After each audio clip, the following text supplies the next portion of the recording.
Hey everybody, my name is Matt Brandsey. I'm the Executive Chef here at El Gaucho in Seattle, and today I'm going to walk you through our entire meat program. Now we all know if we want a great steak, it all starts with great quality. That's why we use 28-day dry-aged Certified Angus Beef Prime from Niman Ranch. Now I know that sounds like a mouthful, but in this video I'm going to break down the whole segment so it's a little bit easy to understand. All right, we're going to start out with Certified Angus Beef. What is Certified Angus Beef? Certified Angus Beef is a brand that's been around since the late 70s, and their big thing is about consistency and quality. Now their standards are so crazy that only 1 in 5 cattle, Angus-influenced cattle, earn the right to be a part of the program. So we take the elite product of Certified Angus Beef and we co-brand that with Niman Ranch. Now Niman Ranch is a conglomerate of farms from across the US that don't use any antibiotics or hormones in their beef. Another great thing about Niman Ranch is that they have complete control of their product from start to finish, which is very rare in this industry. So we take two brands, Certified Angus Beef and Niman Ranch, and we just take it a little bit further and we dry age it. What that means is that we basically take a hunk of meat like this is a top sirloin, and we put it on a rack in a temperature controlled room. And in that room, there's a lot of air circulation going around. And that air circulation creates this gnarly looking shell that you see right here.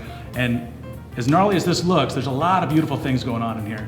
The enzymes are breaking down the connective tissue, so you're gonna have a more tender steak. And also, with dry aging, there's a lot of moisture loss. And moisture loss just means that there's gonna be a more concentrated beef flavor. With dry aging, there's a downside. It is expensive.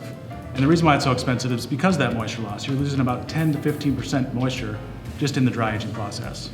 But then also, with that, the shell that's around here that's actually protecting the meat from any bacteria entering into the meat has to come off, and that's completely inedible. So that's lost as well. So the last part of this equation is prime. Prime is a grade. There's 3 types of grades, or 3 common types of grades. There's prime, choice, and select.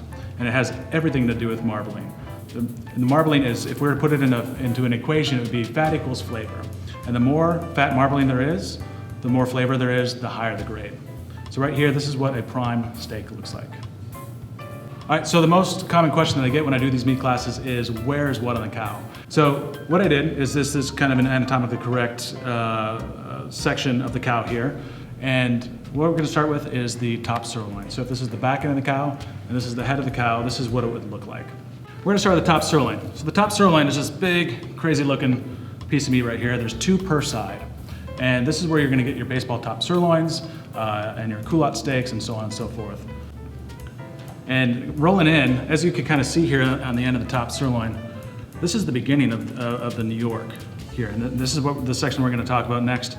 Right here, this kind of lays off to the side. There's a lot of movement in this part of the cow, so it's a little bit more tougher on the tooth, but there's a lot of flavor in here. This is where you're gonna get your porterhouses, your bone-in New Yorks, your bone-in fillets. But underneath here, this is the tenderloin. There's not a lot of movement that goes on underneath that, so that's why it's so tender. But then also you're gonna lose on the flavor part because there's not a lot of marbling. So you're kind of sacrificing tenderness for flavor. And then moving on down, you have your rib section. So this is by far one of my most favorite cuts of beef. There's still quite a bit of movement in here, but there's so much fat in here that it's almost kind of tenderizes the meat as you cook it. So it's definitely very, very flavorful. Thank you for listening to my video, and I hope that it was very useful, and come and see us sometime.